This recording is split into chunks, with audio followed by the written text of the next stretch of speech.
Olá pessoal, bem-vindo ao canal. Vai ali rapidinho, dá o seu inscreva-se e claro, compartilhe com outros também o conteúdo. A gente vai falar hoje sobre algo que acontece muito com quem está aprendendo outro idioma. Quando é que eu vou conseguir parar de traduzir antes de falar um outro idioma, outra língua? Então, vamos lá!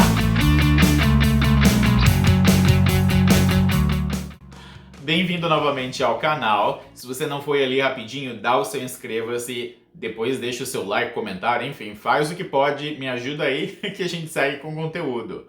Já notou que muita gente que aprende um outro idioma acaba reclamando, depois de um tempo, talvez alguns meses ou alguns anos, de que toda vez que tem que falar naquele idioma, tem que traduzir? Esse foi até um pedido que uma das pessoas que assistem nosso canal, o João Henrique, deixou ali pra gente para produzir um programa sobre isso. Então, para que a gente entenda esse processo de por que eu tenho que traduzir para poder falar, isso acaba um dia, a gente tem que entender algumas coisas básicas sobre a aquisição ou aprendizagem de um outro idioma. Isso tudo muda, claro, de acordo com o local onde você nasceu e onde você está aprendendo. Existem várias pesquisas que também vão discordar disso. Então, primeiro, é um campo minado de pesquisas e pesquisadores que têm teorias sobre a aquisição de um idioma que divergem muito. Algo que é meio que um consenso nisso tudo, independentemente de você ser uma criança aprendendo idioma, adulto, idoso, e isso falando sobre a aquisição de um segundo idioma, não da língua materna, é de que a gente precisa de pelo menos duas coisas importantes ali. A primeira é a exposição ao idioma-alvo, ao idioma que você quer aprender. O que quer dizer isso? É basicamente o nível de exposição ao vocabulário daquele idioma e a construção gramatical. E eu não vou focar tanto em construção gramatical em primeiro momento, mas vamos pensar mais em vocabulário. Palavras, expressões, frases que são comuns a pessoas que falam aquele idioma. E a segunda coisa, que é também muito importante, a prática daquele idioma que a gente está aprendendo. E aí o que acontece então? Muitas vezes, se eu apenas adquiro vocabulário e não tenho uso daquele vocabulário, eu tenho que recorrer ao meu primeiro idioma para conseguir processar aquela informação. Então, se alguém me faz uma pergunta do tipo, what do you do? E aí eu tenho que parar para pensar, what é o que, qual, do you é você, do faz, o que você faz, qual é o seu trabalho?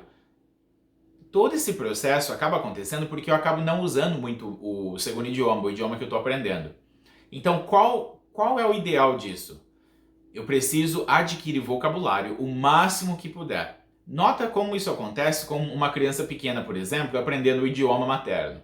Ela ouve seus pais, ou claro, as pessoas do seu convívio, durante muito tempo para daí aprender os sons daquele idioma e como cada palavra ou expressão é usada dentro de um contexto. E com isso ela começa com coisas básicas, não é? Ela vai começar a falar como água, talvez usando algum outro som para isso, ou ela vai falar que está com fome, algo que vai ser mais do que apenas chorar, não é? Ela vai começar a usar algumas expressões e palavras que são comuns. Então, essa é a primeira etapa. Para a gente deixar de traduzir o idioma, antes de falar, a gente tem que com certeza aumentar e muito o nosso vocabulário. Como eu consigo fazer isso? Você tem que realmente encontrar o seu caminho. Tem gente que consegue fazer isso por assistir mais filmes, seriados, tem gente que consegue fazer isso por música, tem gente que consegue fazer isso jogando jogos eletrônicos em rede, enfim, isso varia muito de pessoa para pessoa. E é claro, não se esqueça do efeito que a leitura pode ter também. Buscar notícias online em sites da região de onde você quer aprender o idioma também é outro caminho de melhorar isso, de melhorar o seu vocabulário. Agora, e a parte da prática? Aí vem aquele outro detalhe importante. Lembra que quando uma criança está aprendendo o idioma materno e ela chega a determinada altura ali, ela começa a usar algumas expressões, ela vai cometer erros. Quem acaba corrigindo os seus erros são as pessoas que cuidam daquela criança. Por exemplo, se a criança fala, eu fui na escola hoje, muito provavelmente alguém que estiver ouvindo essa criança vai falar, não é eu fui, é eu fui. Fala, eu fui na escola hoje. Alguém vai corrigir aquela criança. Então, só vocabulário não resolve, prática vai te ajudar. Quanto tempo de prática? De novo, isso varia de pessoa para pessoa. Agora, é claro que se você faz aula em uma escola de idioma, 1 hora e meia na semana, 2 horas, não vai te ajudar com muita coisa, tanto na exposição ao idioma, quanto na prática. Então, se você hoje enfrenta dificuldade na hora de falar um outro idioma e tem realmente que traduzir todas as coisas, um desses dois fatores está faltando. Ou você tem muito vocabulário e tem pouca prática, ou você tem muita prática, mas não tem quase vocabulário. Então uma dessas duas coisas tem que ser, na verdade, focada e você tem que melhorar. Um bom exemplo de pessoas que conseguem aprender um outro idioma e que unem esses dois fatores são os gamers. Você talvez tenha algum amigo seu que aprendeu a falar inglês ou outra língua por jogar online, por exemplo. E por que isso acontece?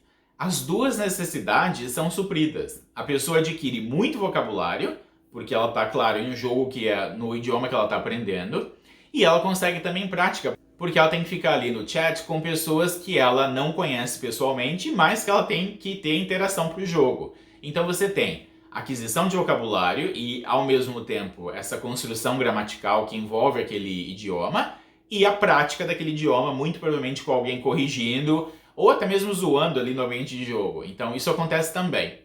Quando você alia as duas coisas, acontece uma coisa que muita gente não consegue explicar totalmente até hoje, é um dos grandes mistérios. É como se o cérebro nosso desse um clique e você começa a falar naquele outro idioma de uma forma muito natural, sem ter que traduzir. Quando isso acontece, varia muito de pessoa para pessoa, mas isso geralmente acontece quando esses dois itens estão alinhados. Exposição ao idioma, aquisição de vocabulário e da construção do uso daquela língua, e a prática, a fala daquele outro idioma que você está aprendendo. Quando essas duas coisas atingem um nível em que seu cérebro vai, na verdade, ficar confortável para usar aquela informação em outro idioma, você muito naturalmente vai começar a falar aquele outro idioma sem ter que traduzir cada frase. Então, de novo, se você tem enfrentado algum problema nesse sentido, uma das duas coisas tem faltado. Ou falta vocabulário, ou falta prática. No meu caso, aconteceu uma situação bem, assim, engraçada até. Eu estava no 2º ano de faculdade. Quem estudou comigo sabe que eu não falava nada, meu inglês era horrível. Então, no 1º ano de faculdade, eu estudei o máximo que eu pude. Estudei pra caramba. E aí, o que aconteceu foi que no 2º ano, eu fui para um evento chamado Cambridge Day, em São Paulo. Havia uma palestrante, na minha cabeça eu ia ficar só assistindo aquela palestra dela. A palestrante era Penny Ur, muito conhecida na verdade. Eu tava super feliz de estar ali naquele momento, só que ela fez uma coisa que foi totalmente inusitada. Ela pediu para que o grupo que estava naquele auditório se dividisse em grupos pequenos e ela propôs uma atividade em grupo. Naquele momento eu tinha duas alternativas. Eu podia ficar ali e me ver forçado a falar com o pessoal que estava no meu grupo, mesmo sem saber muito do idioma, ou eu podia simplesmente levantar e sair correndo. Eu decidi ficar e começar a conversar com aquele grupo. Daquele momento em diante, eu não precisei mais ficar traduzindo tudo que eu falava do português para o inglês. Então, de novo, é uma questão muito pessoal quando isso vai acontecer com você. Mas, para ficar claro novamente, quando você chegar a essa altura de não ter mais que traduzir, é porque pelo menos 2 desses requisitos já foram preenchidos. Você adquiriu bastante vocabulário e você praticou bastante aquele idioma também com outras pessoas. Se você ainda tem que traduzir do seu primeiro idioma para o idioma que você está aprendendo, não perca esperança. Foca em pelo menos uma dessas duas coisas, ou talvez nas duas, não é? Adquira mais vocabulário e também, claro, pratique com outros. Busque oportunidades para que você possa praticar aquele idioma e aí o seu momento vai chegar, esse clique no seu cérebro vai acontecer em que você vai falar só no idioma que você quer conversar de forma bem natural. E aí, gostou então do conteúdo? Vai ali rapidinho, dê o seu inscreva-se, olhe os outros vídeos do canal também e, claro, deixe seu comentário e sugestão aqui. Até mais, pessoal!